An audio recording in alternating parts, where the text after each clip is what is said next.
Hey Scorpio, welcome to your weekly reading for the 20th to 27th. I am Charlene Lizette. Whether you are new or whether you are returning, a massive thank you to you. Either way, I hope you click subscribe and become a part of our collective. Also, happy birthday if you're an early degree Scorpio, okay? We have that new moon in Libra and then we enter into your season, my angels. Really excited for you guys. Wow, we dropped 7 right off the bat. Crazy energy already, all right? Look, Scorpio, we've got Mercury that's in your sign. We also have Venus that's going to be entering in there as well. This is going to be really, really potent for you guys, okay? There's going to be a lot of power. There's going to be a lot of invigorating energy. A lot of you could very much be creatively inspired. You could get a lot of intuitive hits. Pay attention to your dreams, especially as Neptune makes its way back into Pisces, because in Pisces, it's hanging out in a compatible water sign to yours.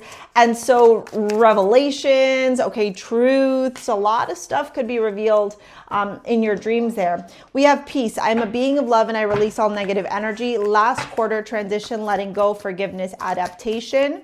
And then we have you are not for everyone. Embrace your weirdness, face your true north, okay?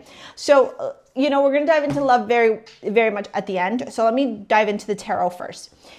We have the Two of Swords and we have the Seven of Wands. There is something here that you have to make a decision on that maybe a lot of you haven't been really wanting to make a decision on. There might be a path forward here for a lot of you. There might be a lot of clarity, a lot of understanding, a lot of difficult decisions, and also like decisions that you're like, this changes the trajectory of my life. These are not like small fleeting decisions or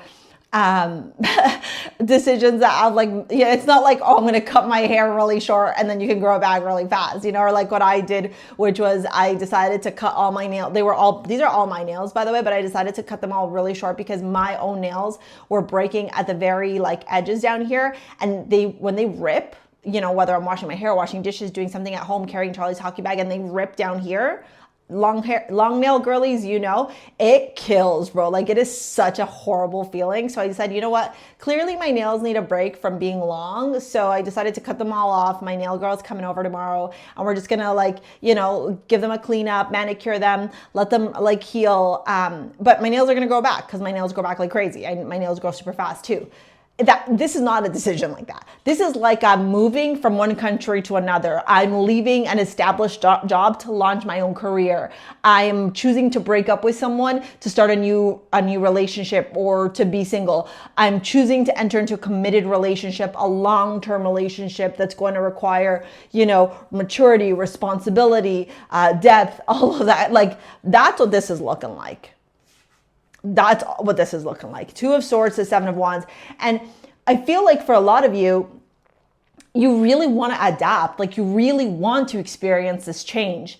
But then there's all this like external noise, perception, judgment. You know, this could be like, you're like, I'm ready to jump into a career in the occult or be a detective or be a PI, or, you know, I'm ready to go into medicine, or I want to work in embalming, or I want to be a funeral director. Like you are like, this is what I want to do. And then you got chitter chatters around you, right? Like, oh my God, that's what you're choosing as your career. That's not stable. It's like the bullshit we hear all the time.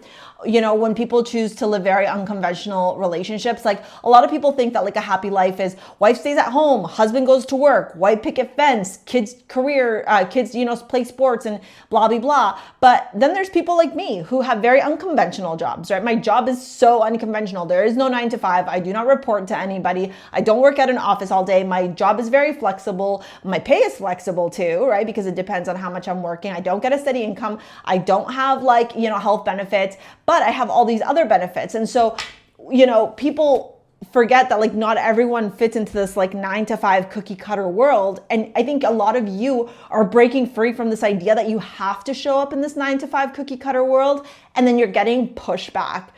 What I love is that you have the Four of Swords, Page of Cups to the Eight of Wands. So after some introspection, potentially some self-reflection, you know, maybe like some internal dialogue, thinking, you know, being very scorpionic, right? Diving deep. Really going inward and asking yourself the deep philosophical, how do you say that word? Philosophical questions. You go, no, like this is what I want. This is truly right now, this is inspiring me. This is bringing me joy, peace, ease, bliss, and happiness. I'm going to lean into it. Lean into it. I will tell you right now, like I'm experiencing something like this, albeit not in my career, but in other aspects of my life. And there's so much noise that's I'm like absorbing. And then I'm like, wait, but like if I peel away the noise and I just tune into how I'm feeling right now, am I feeling a little bit scared? Yeah, for sure, because it's something that I haven't done in a very long time. But am I also excited? Does it also bring me joy, optimism, hope? Yeah, it does. Could it lead to illusion? Maybe. But is it not better to lean in, to explore, to be curious, rather than to always be left questioning what if, what if, what if? The King of Swords to Judgment, and that's exactly what you're doing too here. You're going, you know what? I'm done with the like what if-isms, right? I'm going to get clear cut. I'm leaning in. Clearly, Spirit is calling me to do this thing. Clearly, I'm being asked to face my true north, that I'm not for everyone. And too bad, so sad. You don't like me?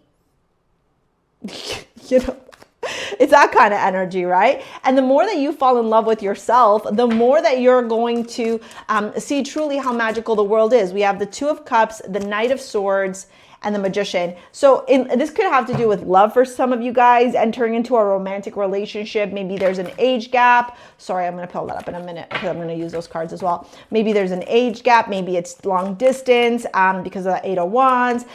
Maybe it's a connection here, you know, where, yeah, it's Six of Swords. It could be long distance, or it could be that there is an age difference here, you know, Knight of Swords, King of Swords. It could be somebody that you're typically not like attracted to, or, you know, what's that card? There's a deck from that woman who rescinded all her decks after she made spirituality, after she made a bunch of money. But it's like your soulmate may differ from your usual type and expectations or whatever. And that could very well be the case, right? And so you're realizing, wait, I have to lean into something here because there's something here. Return, second chance, opportunity, making amends. Somebody from the past could also be returning as well, knocking on your doorstep. Come on, soulmates, deep love, unity, connection.